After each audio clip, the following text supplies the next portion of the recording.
Dan and Amy, well, there are stories coming out of Europe again about Muslim immigrants. They're almost so disgusting to even repeat, but it's really going on.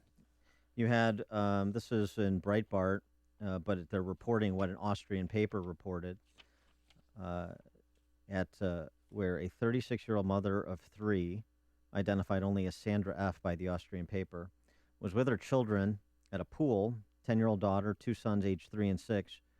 She told the newspaper, the Austrian paper, I noticed 6 foreigners aged between 30 and 40 years old in the indoor pool. 2 were sitting on the edge of the children's pool.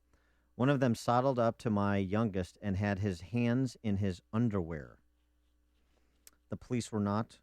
The woman removed her children, informed the lifeguard. The migrant man touching himself was removed from the pool. Police were not called.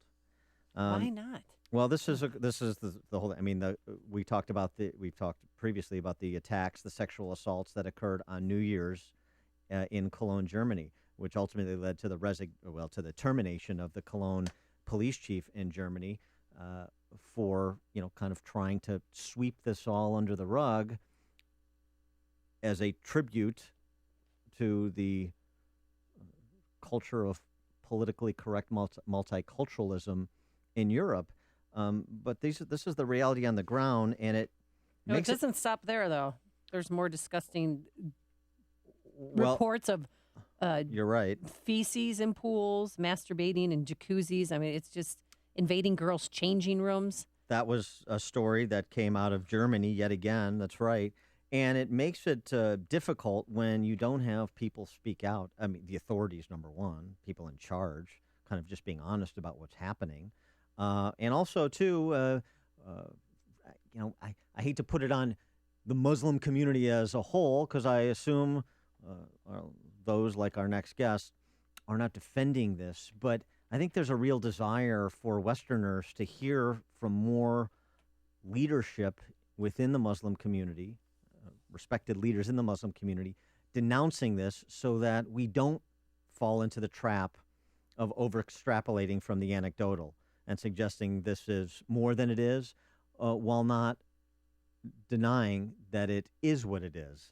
And to help us with that, we're pleased to welcome back to the show Dr. Zuhdi Jasser. He is the founder and president of the American Islamic Forum for Democracy. Dr. Jasser, thanks for joining us. Appreciate it. Thank you for having me. Appreciate being with you again. So how should we understand these stories that are coming out of Western Europe about the boorish, if not oftentimes criminal behavior of a lot of individuals who have immigrated to those countries from places like Syria? I don't think there is any way to understand it. Any human being would be repulsed and horrified by this, and it is. We saw this after the revolutions in Egypt and Syria, that these dictatorships have been a pressure cooker that have been brewing a corruption and a deterioration of society now for over 50 years since World War II. And as a result, now you're seeing, whether it be internally with revolutions or externally as they ship these refugees out. I mean, make no mistake, the Assad regime wants to depopulate Syria, so they hand it out. My family in Aleppo and Damascus told me that they were just dishing out passports in the millions earlier this year because they weren't the ones they aren't able to kill of the Sunni majority. They want to basically export into Europe, so they've pushed them all out. And bottom line is that among those that include some of the best of their society, it's going to include some of the worst of their society, criminals, deviants, and pathogens. And you're right, the Muslim community has been silent, and we formed a Muslim reform movement that talks about principles that we view to be humanitarian, universal principles that we Muslims need to stand up and reject. There's the misogyny, there's deep rejection of Western values that many of these refugees bring with them, and we have to confront this as a cancer within the current status of the interpretation of Islam in much of our society. Well, as a devout Muslim, when you hear stories about this, about sex attacks by Muslim migrants on groups of women, and then what they're doing in these pools and in jacuzzis, how does that make you feel? And is there anything you could do to stop it? It beyond horrifies me. I worry about what legacy we're leaving for our kids. In my book, A Battle for the Soul of Islam, I have a letter to my children. And I hope, our society and Muslims wake up and realize that this doesn't come from nowhere. Many of these people view there's a land of Islam, and then everywhere that's not Muslim majority, they view it as a land of war.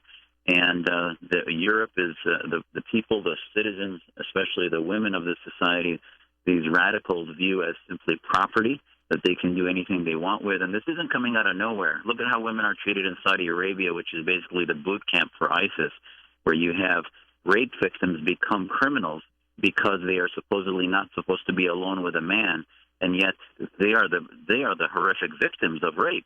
And this is the Saudi Sharia law.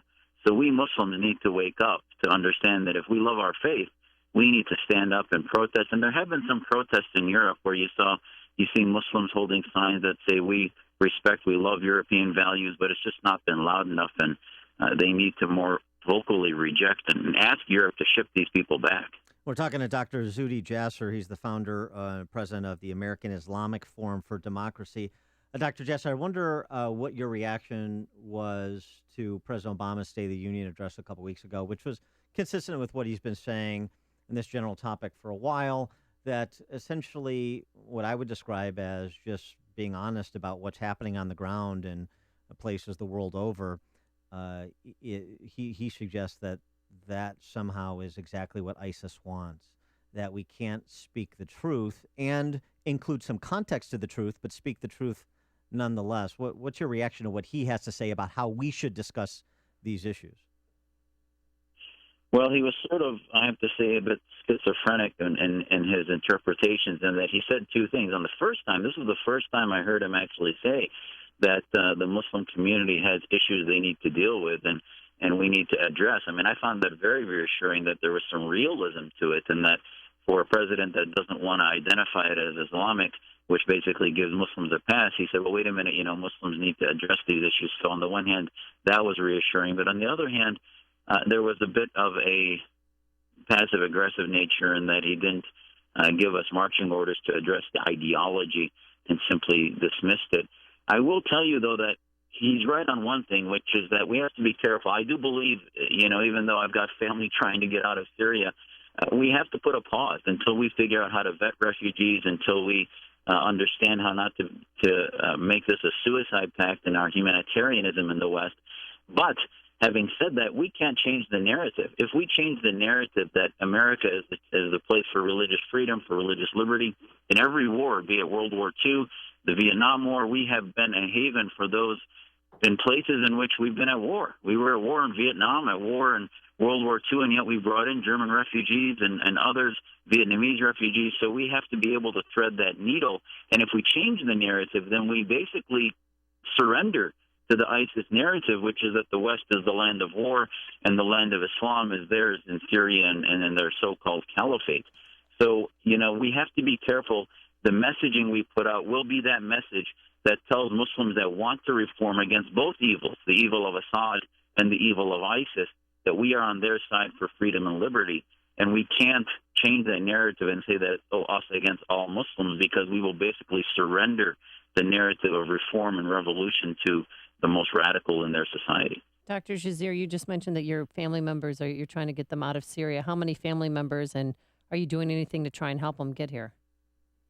Well, we had asked them a couple of years ago when it was easier to come, and they didn't want to leave their homes. And now, they live in Aleppo, which is right on the front line, some of them, and the others in Damascus, which have been near a couple chemical weapons attacks from the Assad regime. And, on the one hand, they know if they walk away from their homes, they'll have nothing to come back to. On the other hand, they don't know if it'll be there next week. They're living hand to mouth. There's really no channels in which to bring them in, which is sad in that, there's so many expatriate Syrians. Our families are here. It would be so easy to have a program that would allow us to bring them to live with our families and not be refugees per se, but have them be productive members rather than simply have millions, many of whom have family that could vouch for them.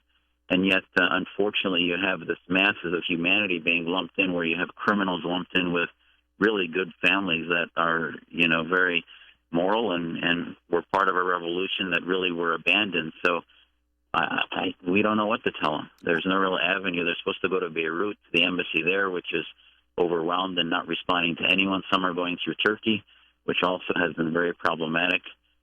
So we're open to ideas. I wonder, talking about kind of threading this needle, the issue of putting a pause until we know who's coming into this country and why, at the same time as leaving the door open to those who are being persecuted for their religion, as we always have, as you described. Does it also make sense, as some have suggested, to not move all of those who have fled Syria to Western Europe or to the United States, and to set up, as there is, UN camp in Jordan, in the region, even maybe creating a safe zone in Syria, so that ultimately, when this civil war of the Assad oppression subsides, people can go back and rebuild. Does that make sense? Amen. Amen. I mean, that's what we were testifying to. I was testifying to Congress in 2011, 2012, before ISIS even existed. We were saying that while the White House was insulting Syrians and saying that, oh, these are pharmacists, engineers, they really don't know how to fight wars, we can't support them, for a country based in a revolution of the lay people against theocracy, it was sort of bizarre to see our White House saying that. And we were telling them in Washington that if you don't at least we're not saying to put boots on the ground. This is very different than Iraq. You had an indigenous revolution of a majority of the Syrian population fighting against the Assad regime, and we abandoned them and armed basically 50 to a couple hundred, which was absurd. And we said, you know what? There's going to be a magnet for jihadists all over the planet into this country. They are going to be released from prisons. Assad's going to release Al-Qaeda in order to legitimize continued oppression of the majority, and that's exactly what he did. Assad released Al-Qaeda into Iraq to kill our troops. So it was not a big, leap for us to warn Congress that and to warn the West that this is what's going to happen. And sure enough, come 2013, ISIS puts its flag down. The Ba'ath in Iraq started to be complicit with ISIS, and you now have this threat of ISIS. You can't get rid of ISIS without getting rid of Assad. The refugee problem could have been solved and can still be in somewhat band-aided, if you will, with a no-fly zone. The problem with the no-fly zone now is we feel, our families tell us, that Syria has been in hospice since September 30th. What happened September 30th? Russia began flying sorties over Syria, which creates a conflict where Russia is basically put its foot down and saying it will make sure Assad stays in power, which is basically the complicit forwarding of a continued genocide. There's a genocidal sandwich happening in Syria when the one side, Assad against the Sunni majority, and on the other side, ISIS against every minority there. He is Dr. Zuhdi Jasser. He's the founder and president of the American Islamic Forum for Democracy. His book, worth checking out, Battle for the Soul of Islam, An American Muslim Patriot's Fight to Save His Faith. Dr. Jasser, thanks again for joining us. Appreciate your time. Anytime. Thank you.